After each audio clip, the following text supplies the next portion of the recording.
am I looking? Yeah. Yeah. Yeah. Yeah.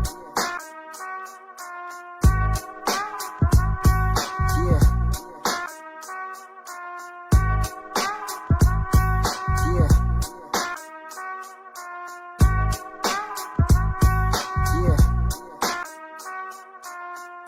Yeah. Yeah.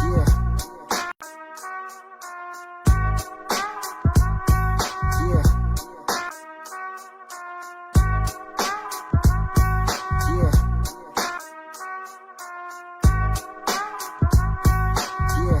Yeah. Yeah. Yeah. Yeah. Yeah.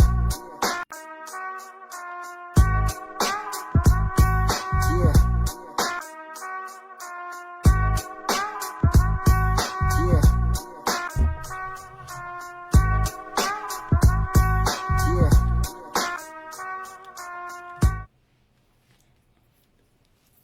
Yo, what's good? We back with another Top TV. I'm in the building with Caregiver going CEO Carmella Menefee. Yes, yes. Okay, it's a real unique name. But today I bring you we on the show because you used to be a caregiver. Mm-hmm. You scaled your business first to make 1.5 million. In the first year when you became a CEO, and then you scaled it to make 3.5 Yeah. the following years to come. Yeah. But take me back to the beginning of why you started this journey as a caregiver.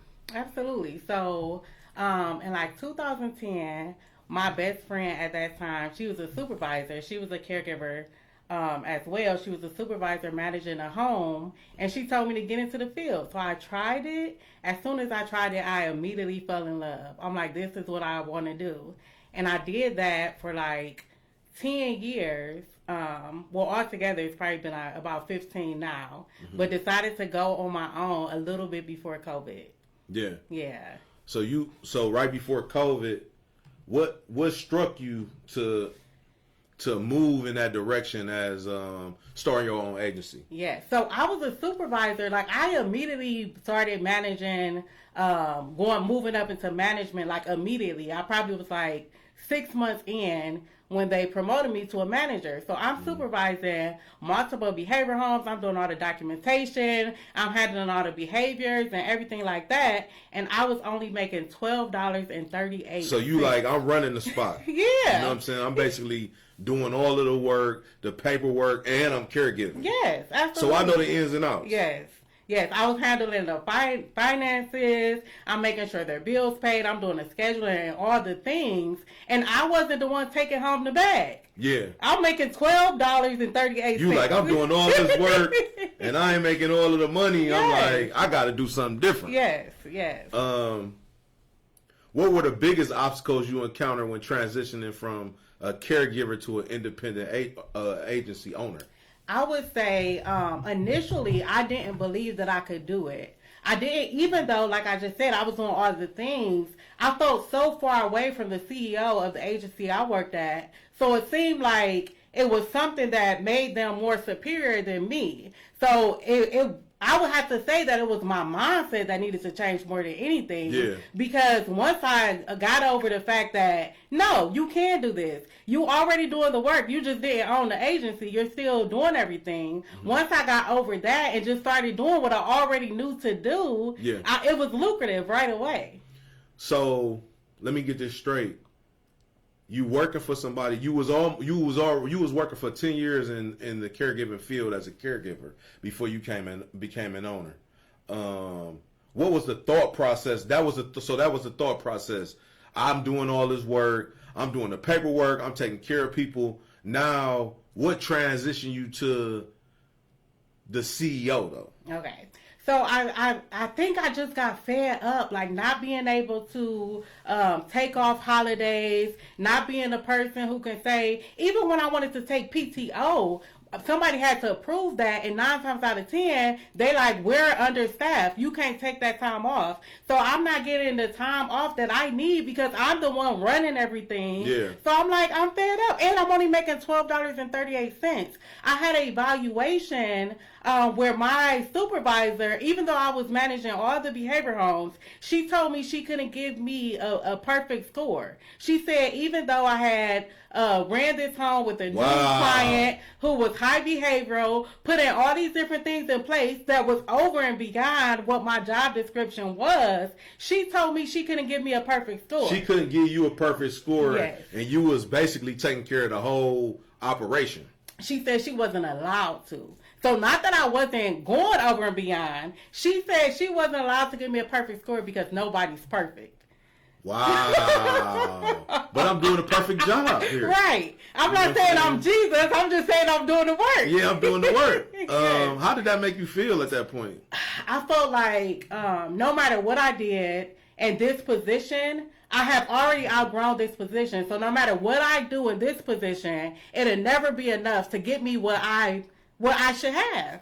Right. Yeah. And so that turned you up. Yes. I'm like, I can do this. I can do this for myself. The same reason you have me managing all these homes, the same reason you're promoting me and all these things, and you're benefiting from it, but I'm not. The same way I'm doing this for you, I can do this for myself. Right. In what ways did caregiving experience prepare you for the leadership in your own agency? Yes. So I was already doing all the things. Like I said, I was doing the finances. I was doing the scheduling. I was handling the call-offs. I was handling different clients who had complex needs. Mm-hmm. I was doing all the stuff. I literally just took what I was already doing and put my name on it this time. And made it yours. Yes, absolutely. Was it, so let me ask you this. Was it a hard thing to really do? What was the difference? What was the difference outside of you being some on the clock versus, well, you always on the clock, but what was the difference of you being the boss and not the worker, but you were still doing all the work? What was the major difference? Because I know it had to be still a major difference. Mm-hmm.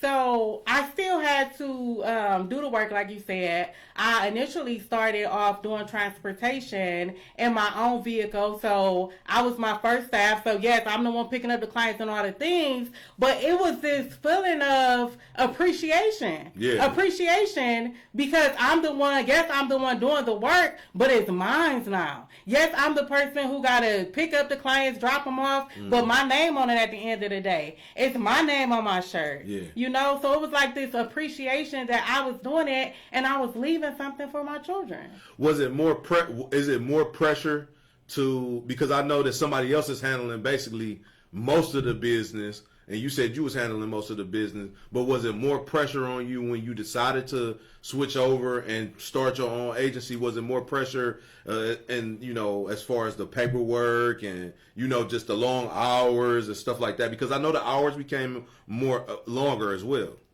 Actually, or did they short up? Yes, that's what I was about to say. It was more freedom after I owned it myself because nobody was telling me, like, yes, I had to be strategic and how I managed the hours, manage the shifts and things like that, but I was able to make more money working less. Like I said, I did transportation, so I wasn't getting paid hourly. Yeah. You know, I started off with transportation. I ended up leveraging all the top 5 sectors. So transportation, day program, home care transportation, all the top 5 sectors. However, when I was doing transportation, I was doing that Monday through Friday first shifts. Yeah. And I got to 6 figures in transportation. Wow. So you owned a transportation company? So within your business, in my agency, I had a whole fleet. a transportation fleet. I had a day program. I did home care as well, home care transportation. Yes. So you had several businesses. So is that why it's caregiversgoneceo.org Yes. versus a .com? Yes. So is it a nonprofit? No, it's not a nonprofit. Okay. Because I know usually nonprofits carry that .org thing.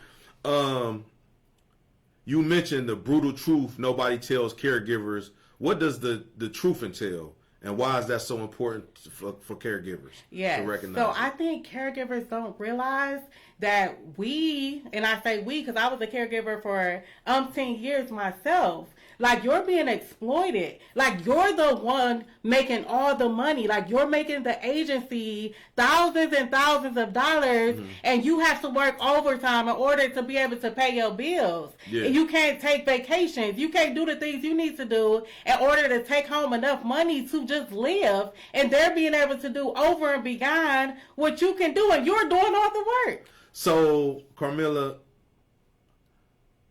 I'm pronouncing that right. Carmella. Carmella. So, Carmella, let me get this straight because let's be honest. Everybody can't be a boss. Everybody can't be the boss. Everybody don't have multitasking skills. What do you say to the people so you transition people into actually helping them get into the position that you in? Yes. So what's some of the skills that people need to obtain to do that? Because I know you got a challenge, and we're going to get into that in a little bit later in the segment of the show. But what are some of the skills that kind of evolve a person into making them a CEO? And would you suggest somebody just come right out the gate? Or do you think they should get their feet wet in the field first? How do you think it should be done? So I don't think that I feel like caregivers, you are already doing the work. I promise you, you're already doing the work. Yeah. It's really just the mindset shift that you need. I'm sure you're already doing documentation because you have to do documentation on your shift. You have to handle the behavior, the crisis. Nobody's standing over you telling you what to do on your shift. And we're talking about managing people, so they have complex needs. People are complicated. Yeah. You know, so you already are doing critical thinking. All the things you need to do in order to make this successful. You just don't know how to do the paperwork. And I'll show you how to do that. Yeah. You highlighted the income math that might make caregivers angry. So you were saying, like, can you break down this math for our audience? Yeah, so you're being exploited. You're probably making $17 an hour or less, because I told you I was making $12.38, okay? So you're making that. The agency is making around $30 an hour. So you're missing thousands and thousands of dollars a month, and you're the one working the shifts. The CEO is somewhere on an island taking home all the money, and you're working the shift. You can't get home to your kids. You don't get home at dinner time. And then when you do go home, you're just getting ready to do another shift. So you go home and you're tired. You dog tired. You can't even enjoy the life that you're trying to create. My thing is this. So do people work for your agency directly then? People still work for your agency. Right now, I'm completely doing consultations. So you're not contracting any business for nobody, as far as like sending people out in the field. Correct. So So let me get this straight. So you transition from having an agency, scaling your business to $3.5 million, and then going into the consultation sector of the business. Yes. So when I started my agency, and I'm going to share this with you too. I started off like right before COVID, as I said earlier. Yeah. So right when I started, I feel like maybe 2 months later or so, COVID happened, and all the agencies, well-established agencies that has been open for 3, 4, 8 years, they start closing all around me. Was that an opportunity in your mind? Like, did that spark your dome to be like, yo, I need to really open my own agency?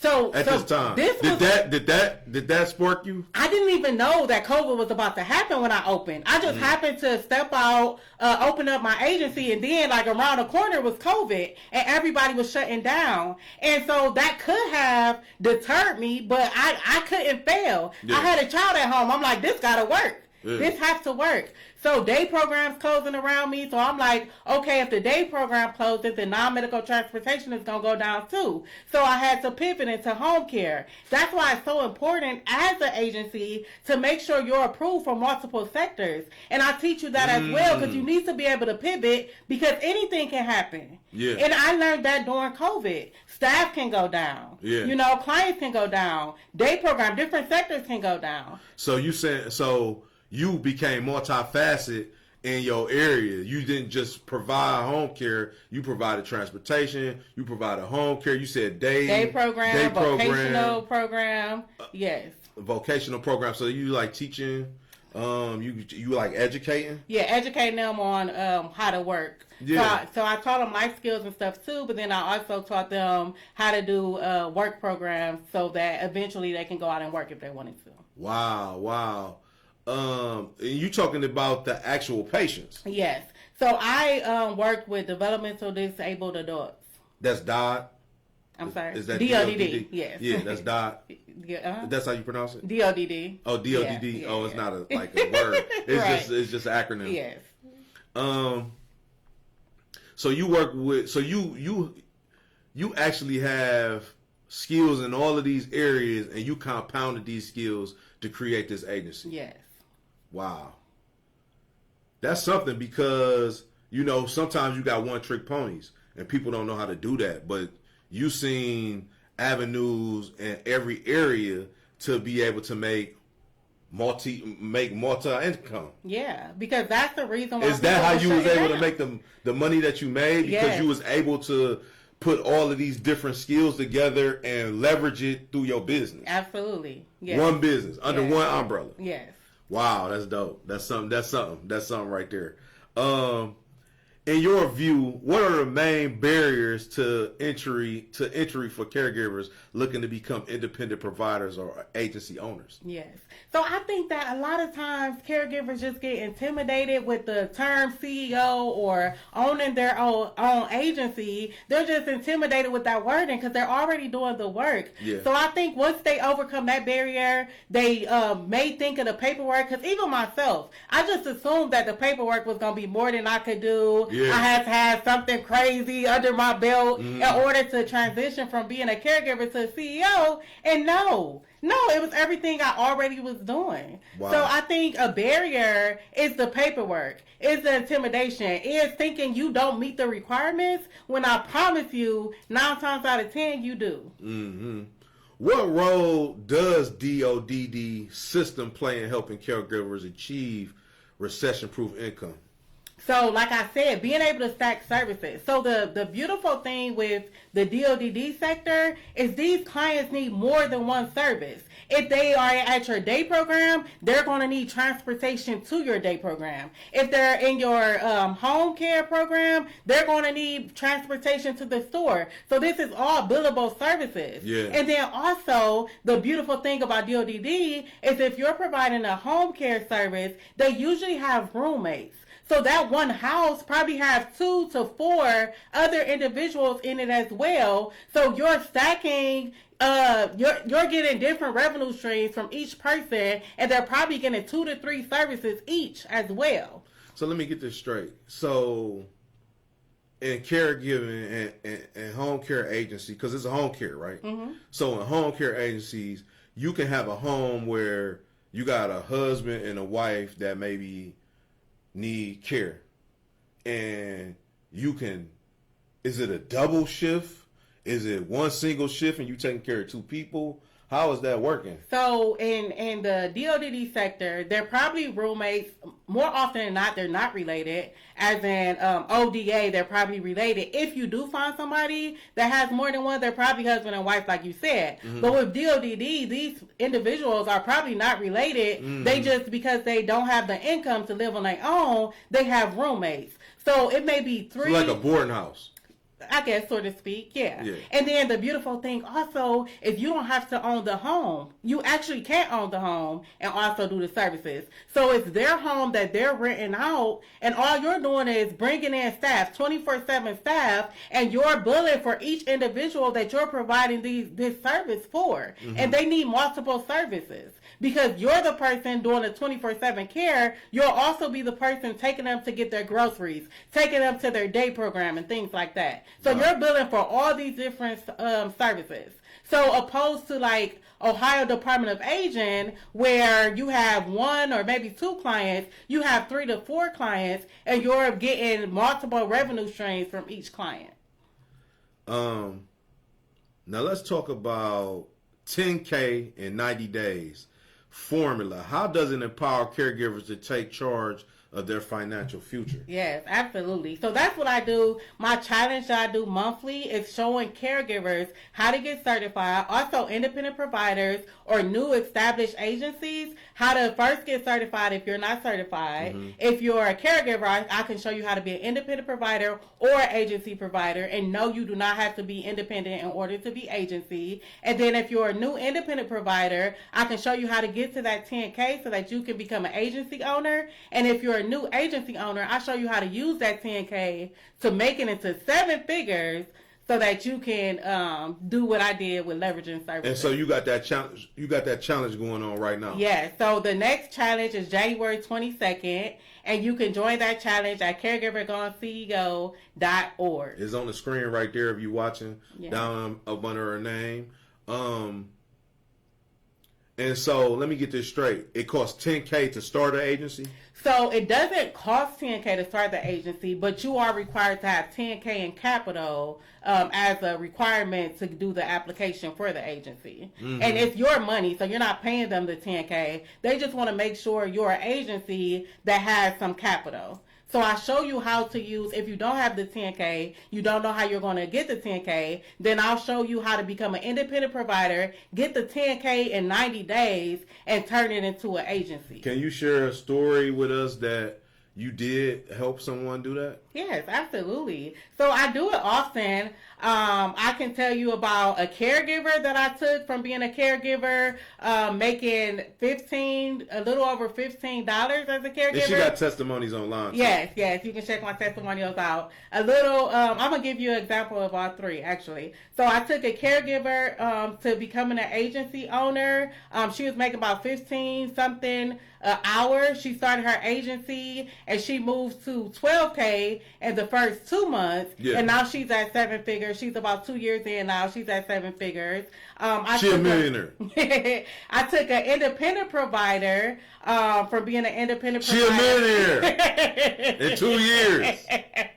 I took an independent provider, and the beautiful thing about the independent provider, her name's Jabette, if you're watching, the independent provider, she had these clients under her, and she couldn't do, because as a caregiver, as an independent provider, you only can do up to 60 hours of home care, right? So she was only able to do up to 60 hours. As an independent provider, because you're not an agency yet. Okay. So you only can do 60 hours. A week. So she had these, yes. Okay. So she had these clients, and all she did was become an agency provider, and then those same clients, she was able to do more hours with those same clients, and she got to 12K as well in her first 2 months. And right now she's probably at 30K, and she's less than 6 months in. 60 hours is a lot of hours, so you making that bank. Yes. You making that money. But who want to work 60 hours?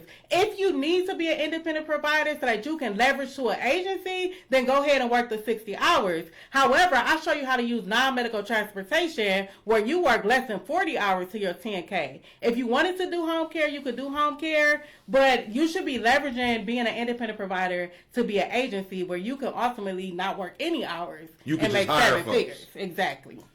And so we hiring folks. We transitioning people out of working, but we're also hiring people. And have you ever ran into somebody who was like, I just want to stay in this sector. I don't want to.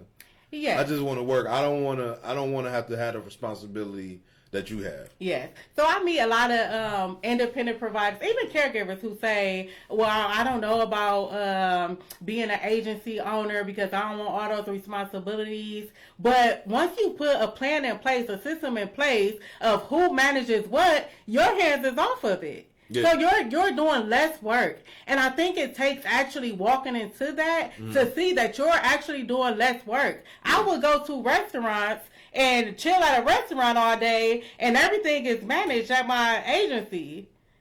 You just got it all together. Yeah, because once I put a system in place, I had checks and balances where the managers was making sure everything was done, and I was just spending my day relaxing. Straight business. And we're going to be back with Carmella Menefee. Make sure y'all stay tuned to this Top TV.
Yo, we back with Carmella Menefee, Caregiver going CEO, the caregiver who went CEO and helped scale her business to and made her business scale to 3.5 million, and also is helping other help caregivers become 7-figure earners right now. I'm glad that you came on the show because it's important to let people know that they don't have to stay in the position of just making hourly wages. Yes. Where they can actually, turn up and make money like you make money. You know what I'm saying? And really be earners. Actually ink them contracts, versus just punching that clock. Yeah. Why is it crucial for caregivers to shift their mindset from just a job to seeing themselves as entrepreneurs? I think it's important because one, like I said earlier, you're being exploited. You're being exploited. And I think it's not about whether you can do the work or not because you're already doing the work. Yeah. It's about putting your name on it. Just put your name on the work that you're doing so that you can cash the check instead of making the money for someone else. Because you're already making the money. It's just who gets to take the money home. Yeah, it's who busting the bell down. Yeah.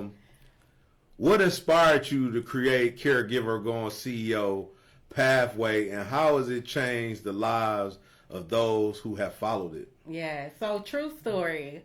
I was holding this class because I started doing classes while I was still doing my agency, right? Yeah. And I was holding this class, And it just dawned on me when I was going around, which I really hadn't done in my classes before, but this particular group I was working with, helping them become independent and agency providers, I had them go around the room and say why they wanted to be an agency owner. And when they were talking about how they get stuck on shifts, how they don't get to take off holidays, how they don't get to see their children, it reminded me. I feel you. Yeah. I feel you. I feel your pain. Of how I started. It took me back to when I was that caregiver. Yeah. And I'm like, let me show you the way. Yeah. Let me show you the way. Like, you can do this. You're already doing it. Now, you could be selfish. You could be like, I ain't showing nobody nothing. I ain't, it ain't enough money for us all out here. But what gives you the heart and inspires you to inspire others to do this? Yes. Well, first of all, I've never been that type of person who's like selfish, like, you know, it's all about me. I want it. It's enough money for everybody. It's enough money for everybody. Even when I work with different agencies, they like, you work with multiple agencies. How are you going to be able to help me? We're all going to get money. We're all going to get money. We're all going to get to 7 figures, and we're all going to do it this way and fail quickly. There's that many people in the world. People are being born who need services every day. We're not losing out because there are more agencies. Let me ask you this. Why do you think many caregivers feel guilty about wanting more than their current paycheck pays? Yes. I think that we have been taught that wanting 7 figures is greedy. How can they overcome that guilt also? Yes. I think that a lot of caregivers think that that's greedy. People, period, think that it's being greedy and things like that, because a lot of times, you know, speaking for minorities, we're not really taught about businesses. In some instances, we're not really taught about owning a business and things like that. Mm-hmm. And so when, like, I think about my kids and how my kids see me owning a business and things like that, I'm like, this is going to be normal to them, you know? And I think the people who I've come in contact with, it's been normal to be the caregiver, to be the provider, even if we're not even talking about being paid as a caregiver, being a caregiver in the home, you know, and mom working multiple jobs in order to pay the bills and doing what she got to do to get it done. That has become the norm. Yeah. But it needs to be a new norm where we own the businesses. Yeah, it's kind of like you can't be what you don't see. Yeah. Kind of. Yeah. And I feel like Caregiver Gone CEO is a movement. It's more than just saying, oh, you can be your own boss. This is what you need to do. Here's your approval. No. Like, we're going to do this together. I'm going to take you from being a caregiver to changing your mindset to see yourself as the CEO. Yeah. Then once you become that person, I'm going to show you how to scale to 7 figures and how to sustain it through compliance. Carmella, as a former caregiver, how do you ensure you remain relatable and provide value to those you coach? Oh, that's a good question. So I would say that I remain relatable because this is everything to me. Like, this is my passion. Mm-hmm. This is my passion. And when I tell you I didn't even know I had made it to 7 figures, I didn't even know. I was just doing the work that I had been doing for umpteen years. You just working. I was doing the same thing. Like, okay, I need to pick up Johnny. Okay, I need to cover that. Hold on, wait a minute. No, don't give me that. If I'm making 7 figures, I know I'm making 7 figures. I promise you, I didn't know. Now, I know I'm making 7 figures from 5 figures. Now, if I'm making 5 figures, I might not know if I'm making 6 figures, but if I'm making 7 figures, I'm gonna know. I promise you, I didn't know. I was just doing what I love. It was just passion work. Yeah. It was just passion work. And then when I found out I made 7 figures, I thought back of what did I do to get there. And then I also thought that must be what comes with having an agency. Yeah. You know, like, okay, well, maybe that's just like that. And then I was meeting people who were saying they wasn't making those numbers. And I'm sitting down. I remember I was sitting down with Sheena, if you're watching. Hey, I was sitting down with a client, Sheena, and she was telling me that she hadn't hit those numbers yet. And she was still working a job as an agency owner, still working a job so that she can cover payroll and still be able to have money to take home for herself. So I'm like, well, you're doing the same thing that I did. You know, so then once I The talk math to ain't her, mathing. yeah, once I talk to her, I'm like, oh, it's a strategy to this. And so then I decided to take that strategy and teach people how to do it. So let me get this straight. Is it the business overall making the 7 figures and overhead and everything you paying out through that 7 figures? Your business is making 7 figures. So my business made $3.5 million. So even with paying the Over a 2-3 year period. yes. Okay. So even with paying the employees and all those things, like you're going to have a strategy from the beginning. So even with you paying your overhead and everything like that, you're not going to be like me because I didn't know I was making 7 figures. So I went backwards into seeing like, okay, these are the expenses. This how much I'm going to pay for gas, for the transportation vehicles and things like that. However, I teach people how to go over their numbers ahead of time so that they base a strategy over how much money you have today and how much money you want in 2-3 years. So I even show you how to make, if you're a caregiver and you're only making that $12.38, you're only making that $17 an hour, what's the most lucrative sector that you can go into right now and start making money with little capital so that you can get on a journey to 7 figures as well? Okay, boom. So what if I say, I don't want to start my own agency, but I do got family who need my help and support, and I got multiple people that's in my family that need. I got about 6 people. Do I have to necessarily start an agency? Do I just get certified and take care of them under my own business? How would that go? So I show people who don't want to do an agency or maybe don't want to start off as an agency owner, I show you how to become independent so that at least what you're doing is still yours and you're taking home all the money that you make from providing those services rather than doing it under an agency. So you don't have to be an agency owner if you don't want to. You can just get certified as independent, and that doesn't even require any capital or anything in that regard. You just get certified and you can start offering those services. Yeah. Hey, we're going to be back with another Top TV with Carmella Menefee. Make sure y'all stay tuned to this Top TV. We'll be right back.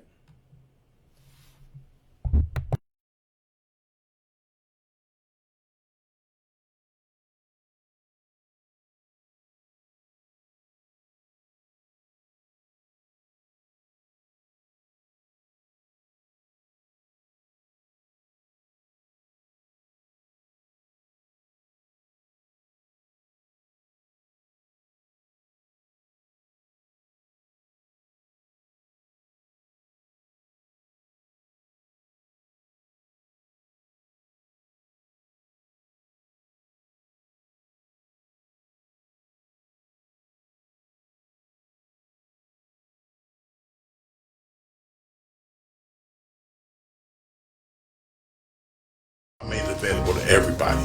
So this is that small project I did in mass, and if people apply themselves under my leadership, a lot of people gonna win.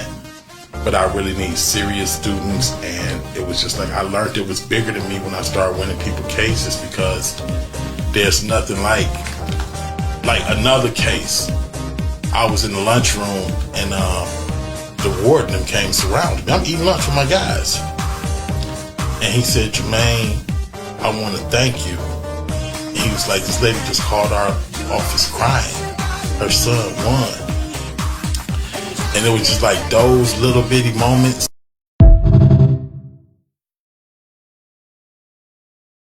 Yo, we back with another Top TV. I'm here with Caregiver Going CEO, founder, owner, Carmella Menefee. So let me ask you this. How do people get over the challenge of the paperwork aspect of everything? Because I know that the paperwork aspect kind of deters a lot of individuals. Yes. So first of all, I think people, before they even look at what's required, they just have it in their head that there's so many requirements, you know, that they don't even go look because they already have this fear that's paralyzing them from going to look. Yeah. But once you do realize that a lot of the stuff you're already doing, one, and then secondly, I'll give you an example. Some people think that they have to have their bachelor's degree in order to be be the director of operations because that's one of the requirements. But the requirement is for the director of operations to have a degree or X amount of years in the field. And if you don't have that, then you just hire a Somebody director who has it. Yeah. And it's still your agency. You still own it. It's, just like people own hospitals and they aren't doctors. So let me get this straight. They got to have a diploma. Yes. So you got to have a diploma to own the agency. Yes. Okay, so that's the bottom line requirement. Yeah, so if you don't have anything on your record, you have a high school diploma, like little minute things like that, anything else you don't have, you can hire somebody who has that experience. You can start your own agency, no record, high school diploma, start your own agency. You got the capital to start. You just got to hire people. Yes. Yes. And put them on payroll. Yes. That's it. That's it. What's some of the strategies? Can you give us maybe one or two strategies that you use to walk people in and walk people through becoming their own agency? Mm-hmm. So becoming an independent We're going to give you all of the Right, right. So if you don't have any capital, I show you how to become an independent provider. Mm-hmm. I show you how to use that certificate as an independent provider. Start with non-medical transportation. So you're using your own vehicle, your own insurance that you already have, the things that you already have. You don't have to go out and get a transportation van or anything like that. You use the vehicle and insurance you already have. You get about 10 clients. 8 to 10 clients, you get to 10K as soon as you got those clients. I show you how to get those clients, and I show you how to use what you already have to scale quickly so that you can quickly turn that 10K into an agency and off to 7 figures. Wow. What are the emotional and mental challenges caregivers face while planning to transition to entrepreneurship? I think fear is definitely a huge one. And realizing that you don't need permission to do this. Yeah. You don't need permission.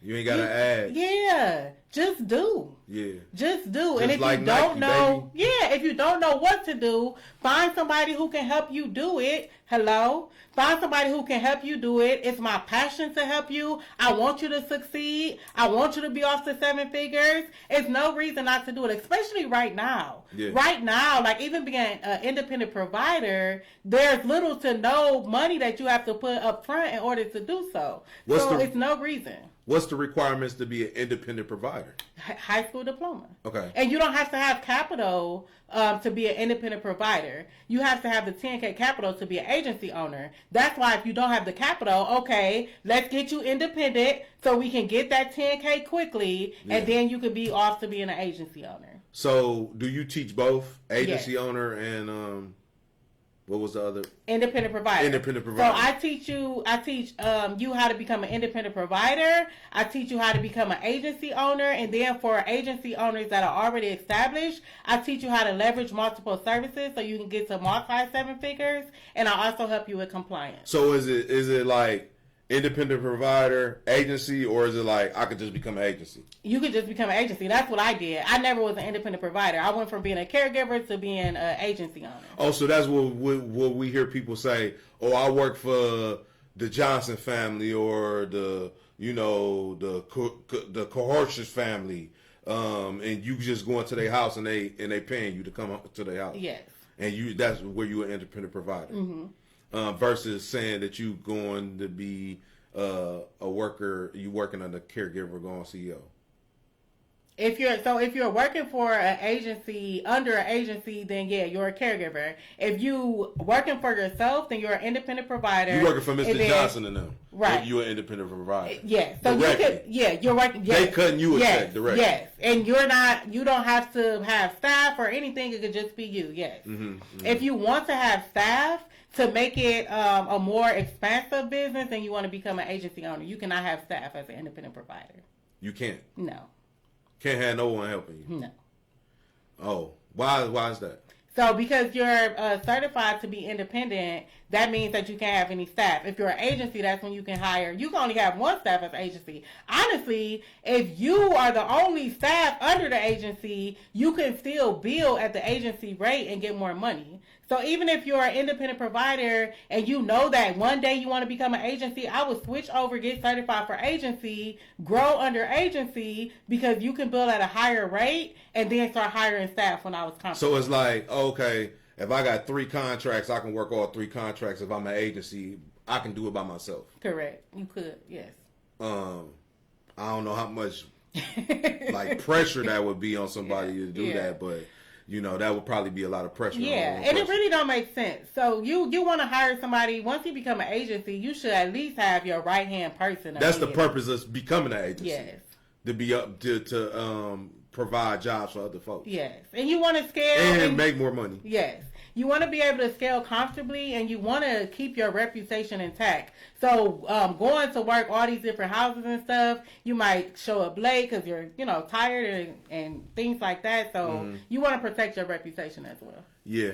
What impact do you believe caregivers can have on the industry when they start valuing their skills and contributions? I think we could take over the industry. We're already doing so much of the work. We're already, like I said, managing the shifts, schedules, managing behaviors, crisis, all the things. Once you realize what it is that you're doing and how valuable it is to that agency, you'll put your name on it so that it can be valuable to yourself. You would definitely do that because it's like, I'm contributing to the world. It's almost like, unsung heroes. Yeah.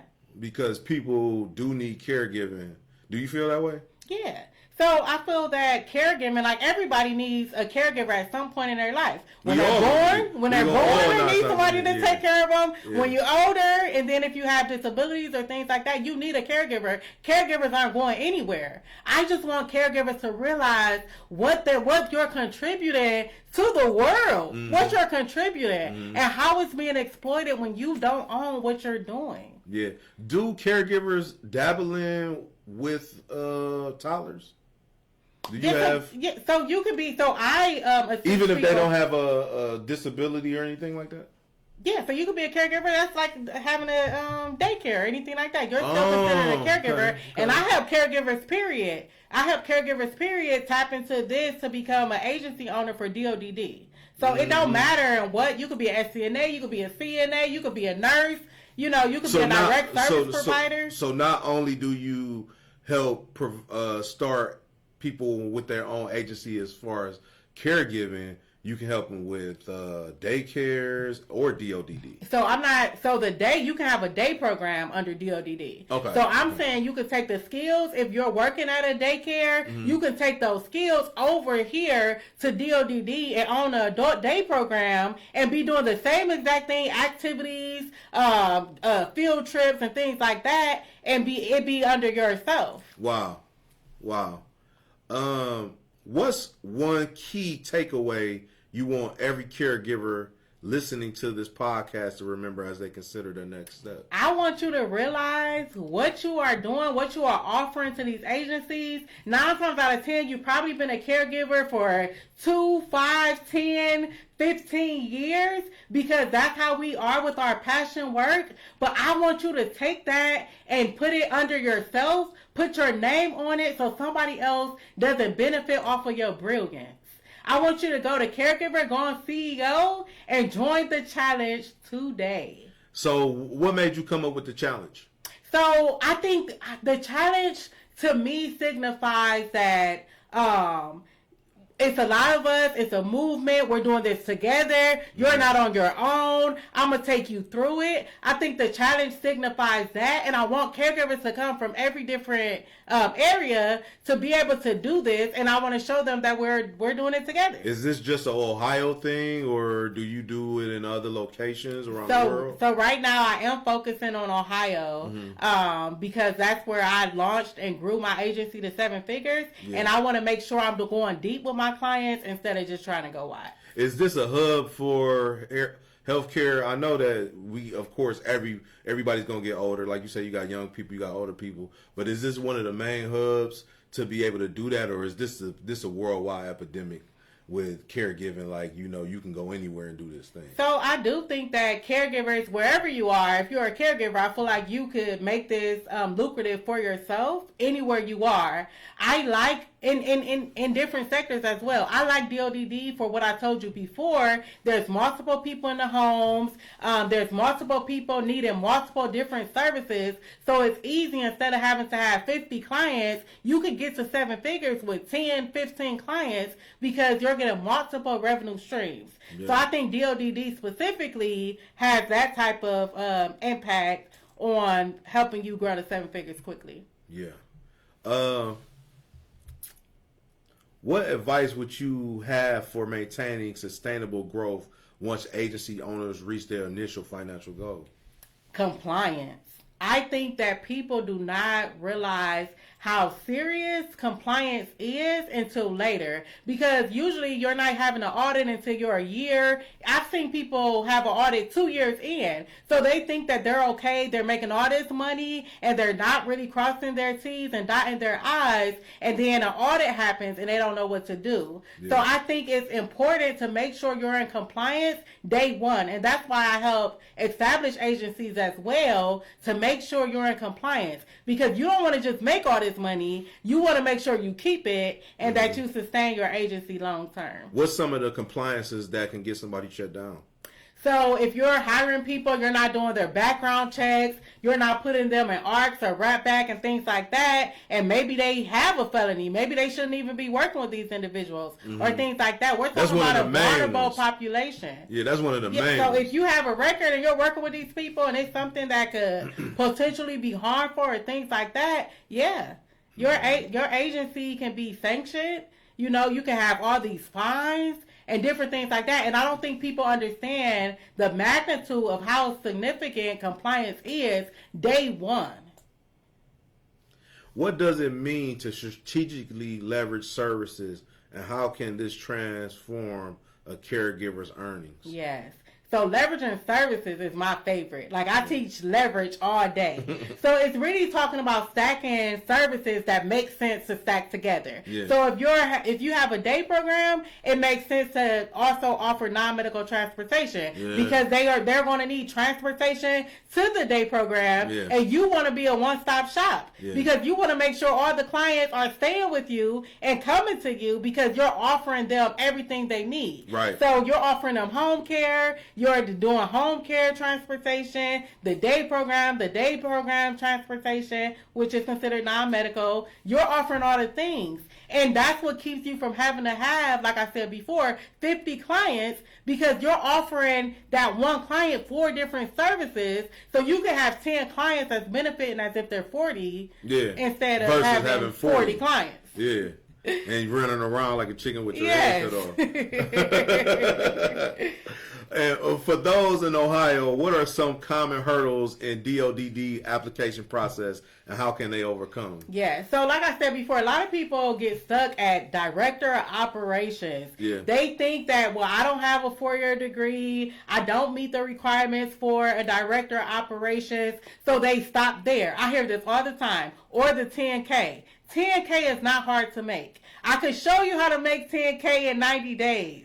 And you should be making 10K in 90 days. Yeah, so I get you certified in those 90 days as well. So first it's the certification, then we go from getting you certified to getting you clients, get you to that 10K, and then leverage that 10K so you can start your own agency. Yeah, I was going to ask you that. What misconceptions do you think exist about transition from caregiver to agency owner? Thinking you don't have the skills.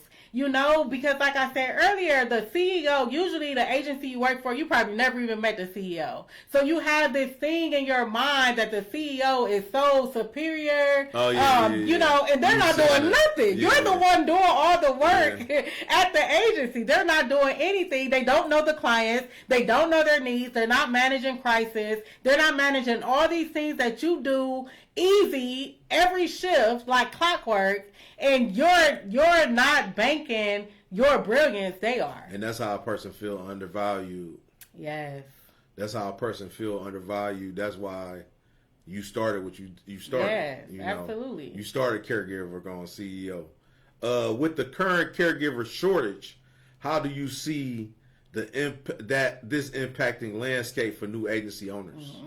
So I think right now the caregiver shortage is because caregivers are going into different fields because they aren't making any money. They ain't making $12. They aren't making any 12 money. bucks ain't a lot. Amazon is making so much money. They're like, I could go work at Amazon. I could go work somewhere else and make more money. 20 bucks an hour. Yeah, I think that's the caregiver shortage crisis because people still like caring for people. It's a passionate business. Like, you like what you're doing. You just don't like the money you're taking home. Mm-hmm. You know? That's a fact. Yes. Is it anything that you could share that people don't know about Caregiver Going CEO that, you know, you would like to? Absolutely. So, me, myself, as I stated, I was a caregiver. I think for me, it wasn't the money. It was not the money. Like I told you, I didn't even know I had made it to 7 figures. So for me, it was not the money. It never was about the money. It was more so me seeing that I could do it. Me seeing that me going to get the clients, me managing the behaviors, now it was worth it. Now somebody wasn't telling me that they couldn't give me a perfect score. Yeah. What I was doing was turning into cash, turning into income, turning into legacy for my children. I remember being able to do things that I never even thought about before. Sitting down with an estate lawyer, talking about trust funds for my kids. Nobody ever taught me that. That's not something I ever heard of. You know, I talked to people who taught me about Section 8. I talked to people who taught me about, you know, getting CMHA and stuff like that. Nobody ever set me down and taught me how to talk about a trust fund. So I think having my own agency allowed me to see myself differently. You know, and I think more than anything, that's what I want for big other time. caregivers. We big time. You know what I'm saying? We seeing ourselves as big time. We ain't just going out changing or helping folks and coming home and it's just a daunting job. You know what I'm saying? We're actually feeling the excitement from really being our own boss. Yes. And changing a life for yourself, your family. I gave my family jobs. You know, like that felt good. Yes, generational wealth. Yes, absolutely. You know what I'm saying? Helping bring up the fabric of the family. Yes. And other people's families. Yes. How can caregivers adapt their skills to suit the evolving needs of the industry and your experience? Becoming their own boss. You're never going to get the recognition that you deserve until you put your name on it. Bottom line. Yeah. You not ask me how I know. Ultimately, what legacy do you hope to leave in the caregiving community through your work in the Caregiver Going CEO Challenge? I look forward to just having caregivers all over just talk about the impact becoming their own boss makes. Like how I just said about talking about a trust fund, you know, doing different things for my kids that I never thought was possible, leaving a legacy, you know, having different job opportunities for their families and things like that. I want to sit at a table or be in a room where everybody is saying that about themselves and not just me. Do you plan on expanding this program? And if somebody wanted to get you to help them transition away from Ohio, would you offer that service to them? So I definitely believe that in the future I'll be doing more than just Ohio. I have people from different states that I've helped before, so definitely in the future I will be helping other states. Hey y'all, make sure y'all go to caregivergoneceo.org if you're trying to transition from caregiver to CEO or independent contractor. Carmella can help you. She can get you on the road to success.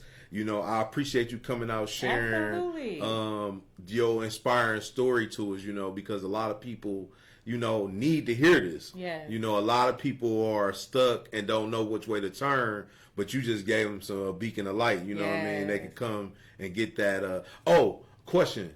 Is it a fee associated with this 90-day challenge or the class? Is it a class? So the challenge is free. All you need to do is register. Go and register today. So all you need to do is register? Yes. And I'm going to tell you everything you need to know to move forward. Do you hold classes? Because I know you said you do. So I was doing in-person classes at first before I turned it into virtually so that I can help more people. Okay.